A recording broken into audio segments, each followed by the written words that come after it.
আসসালামু আলাইকুম। কোলেস্টেরল আর হৃদরোগের ঝুঁকি বাড়ায় ডিম। হ্যাঁ, ডিম পছন্দ করেন এমন লোকদের কাছে খবরটি মোটেও সুখের নয়। নতুন এক গবেষণায় দেখা গেছে ডায়েটারি কোলেস্টেরলের একটি বড় উৎস হচ্ছে ডিম। ফলে এটি হৃদরোগ এবং অকাল মৃত্যুর ঝুঁকি বাড়ায়। যুক্তরাষ্ট্রের নর্থ ওয়েস্টার্ন ইউনিভার্সিটির গবেষকরা গত 3 দশক ধরে 30,000 মার্কিন প্রাপ্তবয়স্ক ব্যক্তির উপর সমীক্ষা চালিয়ে এই সিদ্ধান্তে পৌঁছেছেন।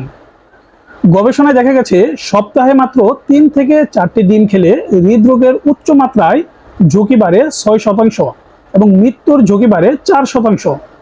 গবেষকরা বলেছেন বার্তাটি আসলে কোলেস্টেরলের সঙ্গে সম্পর্কিত। আর ডিমে রয়েছে উচ্চ মাত্রার কোলেস্টেরল, বিশেষ করে ডিমের কুসুমে। স্বাস্থ্যকর খাবারের অংশ হিসেবে সবাইকে কম পরিমাণ কোলেস্টেরল গ্রহণ করতে হবে। যারা কম কোলেস্টেরল গ্রহণ করে তাদের হৃদরোগের ঝুঁকি কম। ডিম বিষয়ে এ ধরনের বার্তা এই প্রথম নয়। এর আগে চলতি বছরের শুরুর দিকে পুষ্টি, কৃষি এবং পরিবেশ বিশেষজ্ঞদের একটি দল ডিম খাওয়ার পরিমাণ সপ্তাহে 4টিরও কমের ভিতরে সীমাবদ্ধ রাখার সুপারিশ করেছিল। পরিবর্তে তারা শস্য, বাদাম এবং ফল খাওয়ার কথা বলেছিলেন। সুতরাং আমরা চেষ্টা করব ডিমের মাত্রা কমিয়ে খাওয়ার জন্য।